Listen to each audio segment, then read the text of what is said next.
welcome back to the King of Hearts podcast. How are we all doing today? Are you having a good day? Are you having a bad day? Either way, we're all good because we got the pod today. So today I have a very special guest. He's been on Heartstopper on Netflix. If you have not seen the show, where have you been living? And also on Celebrity Big Brother this year, right? Yeah, in March, this year. Yeah, so Bradley Riches. Brad, thank Thanks. you for coming Thank on. you for having me. Thank you. Yeah, it's so nice to meet you. Nice to meet you as well. And yeah, I just want to, obviously, my podcast is all about love, relationships. Obviously, I want to know about you. I want to know about your journey with Heartstopper, but also I want to know about your love life. My love life. Okay. Yeah.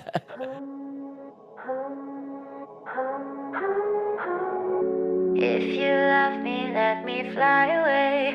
Maybe I'll come back to you. Maybe I won't.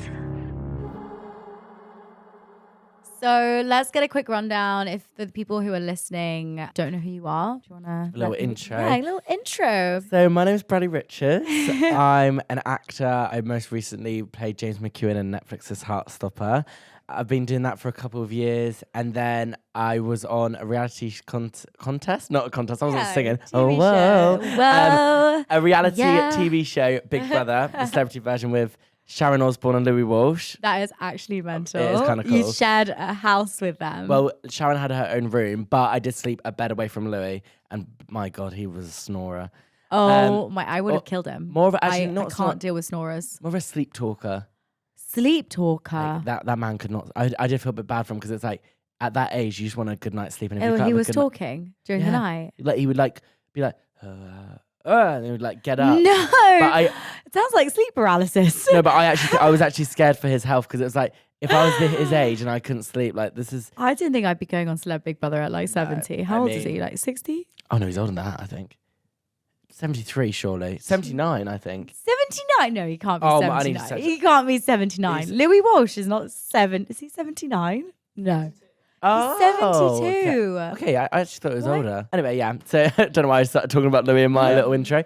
And then I also wrote a book. What's a the book children's about? book. It's about a boy growing up, finding out he's autistic and trying to navigate the world. Well, because, yeah, you've got autism, Yes, right? I'm a neurospicy king myself. Yeah. Yeah, so it was kind of like a bit like my childhood in a book, but it's like a positive representation. So it does talk about like, the barriers and struggles of obviously being neurodivergent and autistic comes with, but it mainly talks about the positives it brings, like the joy, it brings the like the imaginative aspect of things. Yeah. Because I think as a younger person, I didn't have much representation, and then if it was represented, it was negative most of the time. Yeah, but like it's hard if you're Yeah. different. People don't like people who are different. And I think another time I saw people on the spectrum was Love on the Spectrum. Yeah. It's one of my favorite TV I love that. It's shows. so good. It's just wholesome. It's like it's just people falling in love. Which Yeah. is, yeah. I think they Which we don't have enough of. No, we nowadays. don't. No, 100% not. Which I love that series. I think it's so. And Abby. Oh, I each know- time I think of Abby when she sings the Lion Abby, King. oh my Can God. you feel the Oh my God, when love? they're in the safari together. Oh no, it literally makes my heart. No, I cried. I actually cried. I just love them, and they're still together. See, people can find love. Anyone can find love. Anyone can find love. But yeah, so what's your love story? And also being on the spectrum, having Yeah. autism, what's that been like? Yeah, I think obviously having like friendships and relationships and like platonic love to start with, it's always been difficult to make those connections when I was growing up. And I think obviously bullying, I mean... Did you get bullied? Yeah, oh yeah. In my primary school years, I was getting bullied for obviously being autistic and like standing in the back and not speaking. I was the quiet guy no one likes quiet apparently. No. Because they... Especially not at school, because I feel like at school everyone tries to make a name for themselves. And if you're not Yeah. actively doing that, it's like, well, what's wrong with you? What's wrong? Yeah, exactly. It's like, well, I actually just don't want to speak. Yeah, I just want to be me. Yeah. So that was so I got bullied like a lot of that in primary school. And then when I did start to speak, I had a stammer. So then that obviously didn't help with people taking the mix. So like I couldn't do my R's. It would like take a long time for me to get the word out. Or sometimes it'd be fine, but especially if in like an anxious situation, which school, so they'd be like, Bradley, da da da. And I remember this one time, you know, when they go, okay, let's do the register a little bit differently today. Like this, your fun teacher, not very fun, but trying to be fun. teacher, right? And they're like, okay, let's go around. Instead of saying yes, can you say your favorite TV show? And Oh. annoyingly, my favorite TV show was Rory the Racing Car. Love that. So then I and I couldn't get it out. And the teacher was just like, "Come on, Bradley," and I was just like, "I don't need this. Like, can I just like I." Part of me was like, why don't I just say something else? But I was like, no, this is my favorite TV show, so I was stuck in it. So that was another like bullying thing I went through. And then when I got to secondary school, it was more about my sexuality. So it was more like, oh, he's gay. So then I was like, oh, okay, we're ignoring the autism part now. Let's go. Yeah, let's go for this. There's like another angle to just hate on you. Yeah, just to get another. It was like, as Olivia Rodrigo once says, what is it? 1 step forward, 3 steps back. That's what it felt like. I was like, oh, okay, people are understanding. Like people are different. Like. People are neurodivergent, people have ADHD, people are autistic. Like, I think as you get to secondary school, you do understand that, you do understand people different. But then sexuality comes into it, and then you're like, oh, gay boy. And so you got bullied for that? Yeah, I was the only, and I wasn't even out. Like, I didn't know I was gay at that point. Like, they knew before me, apparently. But it was more like, because I was a bit more flamboyant, I think. I doled myself a lot just to fit in. Yeah. And I went to drama school and found my people. So that's, with Platonic Love. Amazing. With Platonic Love, when I got to drama school, that was when I found my people. And that's when I started to love myself. And that's where I met my partner now at drama school. You met at drama school. Yeah. How old were you? We were 18, so not longer, like 5 years ago.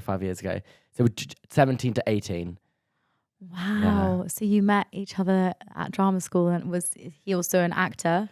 So he was training as an actor as well, but we were neighbours.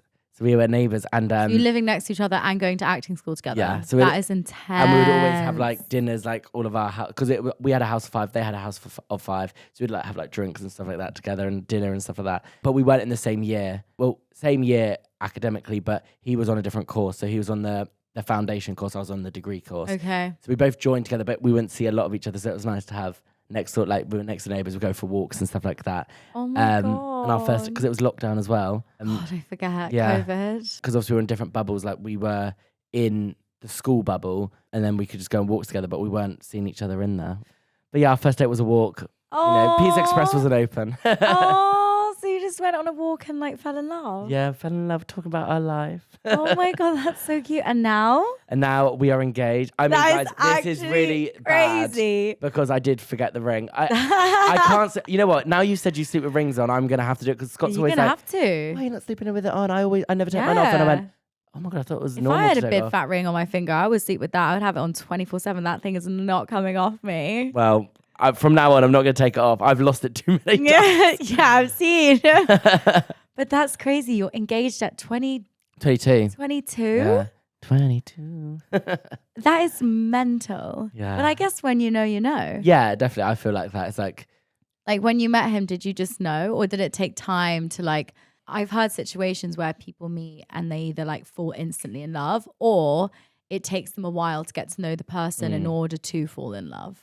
I think with us, it was like, I wouldn't have thought we were obviously going to be engaged one day. It was more like, that's mental. We met and it was in a Spoons. We didn't meet in Spoons, but his house was in the Spoons and our house was in the Spoons. I mean, he just came over and just sat with me and started talking to me. And I was like, oh, I kind of like this. Yeah. But it was weird as well because their house moved in there a week before we moved.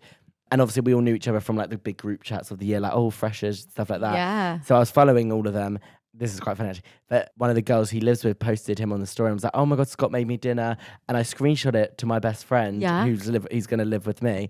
And I sent it to her and I was like, hopefully he makes me dinner one day. And I was like, no what the hell? way. And then Hannah was like, what, do you find him attractive? I was like, I think he's really cute. And then, then he came and sat next to you. Yeah, and then obviously I had that in my head. Did you know he was also gay or?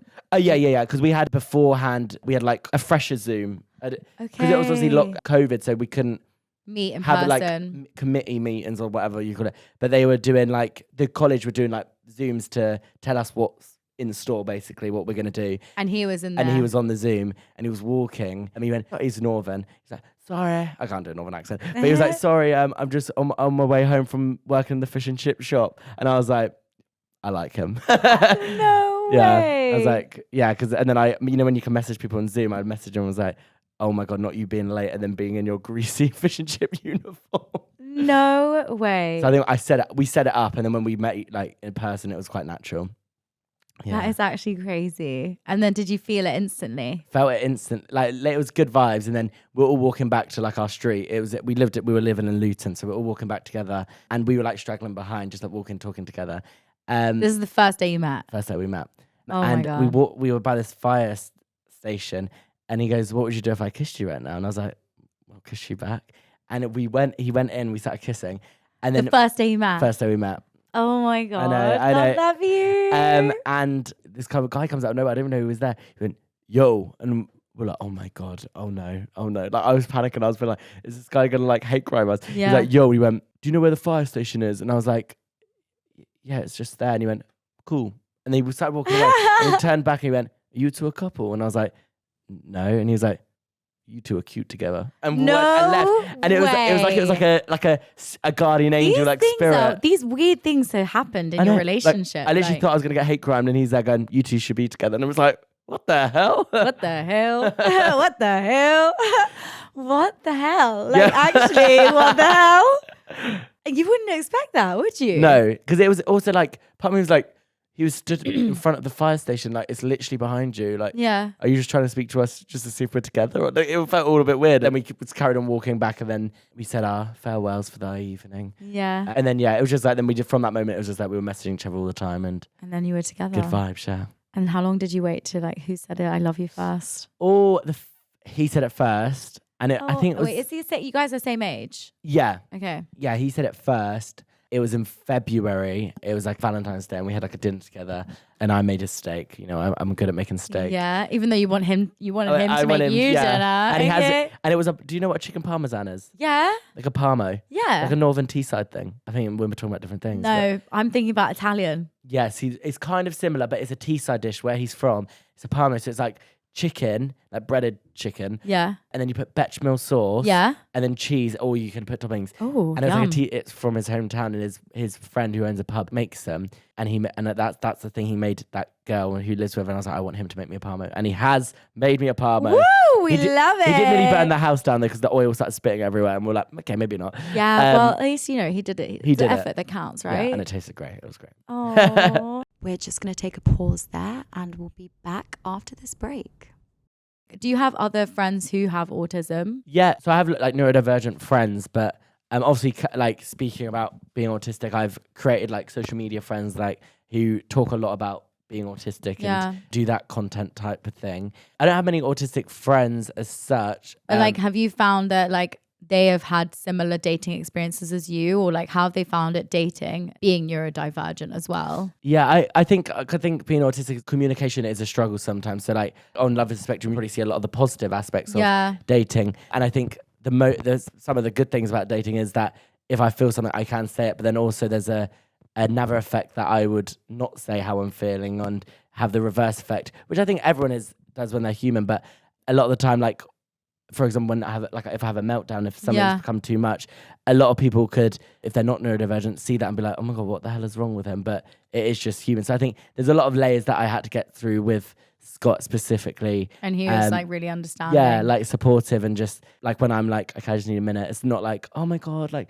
let me help you. It's like, no, just seriously, I just need like a second just to be alone. If anything becomes too much. But so you need like alone time. Oh yeah, and I think we definitely have that, which is really nice. Like, he has his friends, I have my friends. We also have the same friends. We have a spare room as well, so I'll just sit in there and make some Lego sometimes. That's so nice. Lego, I love Lego. Really? I got home yesterday and I started making a Lego thing. I made like a roller skate. I actually got sent another one that is an orchid that I'm going to make as well. Oh my God. I'm in my Lego era. It's very therapeutic. Yeah, that's amazing. Like a lot of people paint, a lot of people like, for me, for example, like I love painting when I'm feeling a bit stressed or like doing yoga, something that I can focus on like fully. Yeah. So like I can't think of anything else. It's kind of like a meditation. 100%. Put the phone down. Yeah. Let's build this. Especially when we're on our phones all the freaking time. It's nice to just take a little bit of a step back. 100%. I think for me, when it comes to dating, I definitely need to take more into consideration as being more mindful of other people as well, and not thinking about myself too much, because like my ego will take over instantly. I don't know about you, but like if someone pisses me off, I'm like, you know, I had this situation the other day. I was talking to this guy and I was going to go and visit him, and he was like, oh, maybe it might be a bit too intense if you like stay with me. And I was like, oh my God, he doesn't like me. Like I felt rejected. I was like, oh my God, he doesn't like me. He doesn't want me. I was like, oh my God, this is so stressful. But then you have to put the shoe on the other foot and be like, if that was me and I was in that situation, you've just gotten to know someone and they're going to be living in your space for like a week. That's really intense. That is intense. Like, that's too much. That would be too much for me. So I was like, I was about to send the nastiest message, like the nastiest message, being like, fuck you and fuck this trip and fuck everything. And I was literally about to press send, and I was like, what would my therapist say if I did this? She would not be proud of me. So I slept on it. Yeah. And then I was like, actually, do you know what? I am going to take into consideration of the other person's feelings, which I wouldn't usually do. And I am going to just get my own place to stay. Yeah. Which is, I feel, very mature of me. I think that is very, very mature of you. You know, me last year would have not been able to. Would have been knocking on the house going, why the hell am I not in this house right now? No, I'd be like, no, screw you. I'd never see them again. Really? Yeah. Just because, like, I think I have really bad, like, I don't know if it's like anxious attachment. I don't know about you. Do you know much about the attachments? No. You know, like anxious attachment, avoidant attachment. No, I've never heard of this. Never heard of it? No. Oh my God, there's this massive theory that everyone has like an attachment style. Okay. So like if you're anxious, you're like constantly worried that someone's going to abandon you. So you're like a bit needy. You're a bit like needing attention and validation. And anxious people are usually attracted to avoidant people who they're a bit more avoidant, basically. Yeah. Like they're not good with communication. They're just like, they prefer their own space. They don't like being too attached to someone. Yeah. But for some reason, those two go really, really well together. Like an anxious and avoidant person will, like, in a room of 1,000 people, will find each other. Have you never heard of anxious? No. And I feel like I am the anxious and I'm Scott anxious. is the avoidant. Yeah, I'm anxious. 100% I'm Like, anxious. if, like, we have, I like- need attention. Yeah, even if we had a bicker, I just want to like squash it and be like, oh yeah, like so that everything's fine. Do you not love me anymore? Yeah, it's like, are you okay? Have I done something wrong? Yeah. To be fair, I thought that was like an autistic thing. It was like not being able to read someone, like, oh my God, have I actually done anything wrong, or not being able to do something wrong. That's That how does I make feel sense, as well. yeah. I'm just like, oh my God, what have I done wrong that they don't want to share their space with me? Yeah. What have I done wrong that they don't want to talk to me? What have I done wrong that they haven't messaged me in 12 hours? And I'll like be going in my head. Yeah. And I need to stop doing that. Yeah, you do. And I think a lot of that has to do with like self-worth. I think like if I sat here and was like, I'm the shit. Yeah. Like I actually love myself so much that I don't need anyone to validate me. Yeah. I don't need anyone to text me every 5 minutes to tell me I'm pretty. No, you can tell yourself that.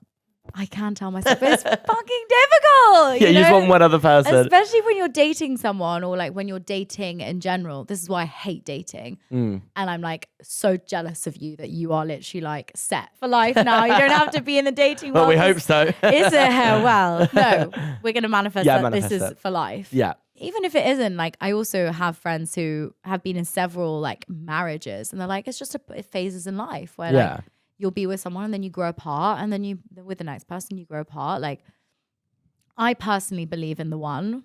Don't know about you. Yeah, I do as well. I'm a hopeless romantic. I believe in the fairy tale romance, but you know, some people don't. Yeah. I guess that's living in modern society. But dating is hard, and you have avoided that. To be fair, I've never actually. Oh no, I have been on one first date in a cinema when I was like 17, but that was my. Other than that, just one relationship. Yeah, One and done. I had a girlfriend once before as well when I was 13. She's like my best friend now. She's actually gonna be my bridesmaid. No. Yeah, it is wild. Your life is insane. It's so funny because it was just like she was one of the persons that I was most scared to say that I had a boyfriend to, because it was like like you don't want her to be like misunderstand everything, like, oh my God, what the hell, like because we were friends after we broke up because it was a positive Why did you break up? I don't really know. It was just kind of like we just grew apart. Like I think once we got into our 16, like when we were 16, it was like maybe this isn't right. And then I think it was like more me like working out who I was, and she was going to house parties, and like she would ask me to go, obviously because I was her boyfriend. Did you like going out? Do you like going out? I like going out now, but not then. I really hated it. Right. It was like, so I was really anxious to the house parties, and I'm like, oh my God, I really do want to go. But also it's because Mia was like, she a very beautiful girl, like.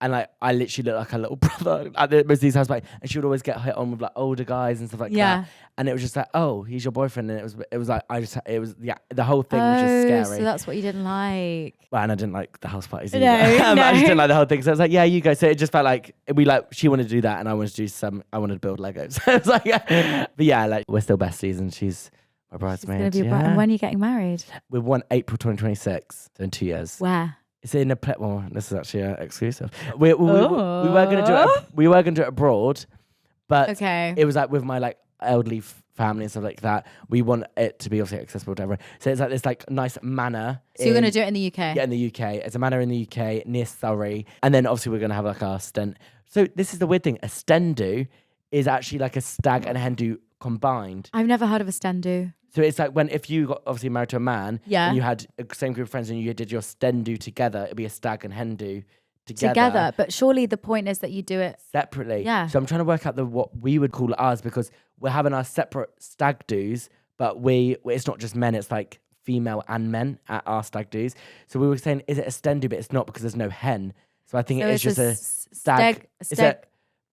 Stag dag do. A more progressive stag do. Yeah, there you go. And he proposed in April. April, yeah. And how did he propose? So it was after Big Brother. I said, and how was Big Brother? Oh, it was so much fun. Loved it. You enjoyed it? It was such a positive experience. Because like reality TV has mixed reviews. Like, you know, some people hate it, some people love it. If you're a nice person, I think you'll be fine. Yeah. Is that one of those things, like at the end of the day, what you say and what you do is going to be on there. Obviously, they edit it and they can portray it a certain way. Like, we're only human at the end of the day. Like, if you say, oh, I really don't like this person's company, and then 4 days later you're like, oh my God, I really love your company. Like, they can edit that next to each other and be like, oh, this is fake. Yeah, two-faced. But like 4 days, like, to be fair, even like 8 hours in that house, your brain can change, like, because you're together all the time. Yeah. Like, for example, when I first met, I don't know, say Louis, for example, you're like, oh God, like, he was a bit like dismissive, like, I want to speak to Ekansu and stuff like that. Yeah. But then he got edited as the way of Ekansu. like a villain type thing, but he knew why he was getting edited that way. Yeah. But they would never show like our nice conversations together. So everyone's like, oh, did you hate Louis? And it's like,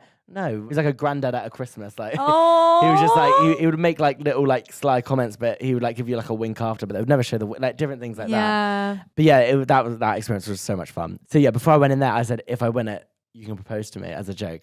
Didn't win it, obviously. I mean, I wasn't that far off winning it. Yeah. But yeah, and then I came out, and then he was like, oh yeah, next week we're going away. I'm taking you away. I was like, what the hell? And my calendar was like full of like these different things that I did. I was like, why the hell are we going away? He was like, oh no, I've emailed your agent, like, we're going away. And I was like, okay. It was like 4 days, so it's fine. We went to Sorrento. I love Sorrento. So nice. I went with my mum 2 years ago. It was gorgeous. The most beautiful. And you went in April, right? Yeah, so it was warm. Yeah. There was this villa, and he was like, oh yeah, we're going to go down for dinner, so get ready, wear white. And I was like, okay, put white on. We got Oliva down, I had a lovely dinner on at the seafront. It was so nice. We got back up and I heard our song play, and I was like, and I could hear that, and I was like, what the hell? It wasn't a live singer. He could have done that. I'm joking. It was like a speaker, and I was like, "Oh, that's my speaker." Weird. Kept walking, and there was these like petals and a heart, and this beautiful view. And then obviously he did the speech. Got on his knee, and then I looked to the right, and I was like, "Yeah." And I saw my best friend Barker's camera.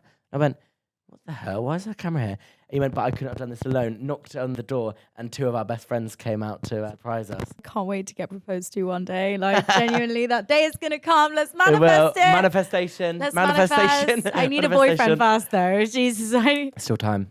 there's still loads of time. You never know. By 25, I might be divorced. No, you married and you might be divorced. having kids. Who knows? No, I want kids at 30. I've already. Okay, I'm so you're just gonna be married for like 8 years. Kids at 1, kids for a gay relationship are very expensive, and also it's like you can't just have sex and then, which I wish. Yeah, you have to plan it. You have to plan and test tube it up.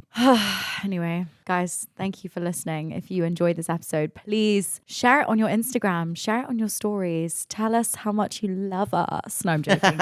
Anxious attachment. Yeah, and if you want to, exactly. Tell me you love me. Yeah, review the pod, subscribe to the YouTube channel as well, and also follow Brad. What's your Instagram handle? Brad_Riches.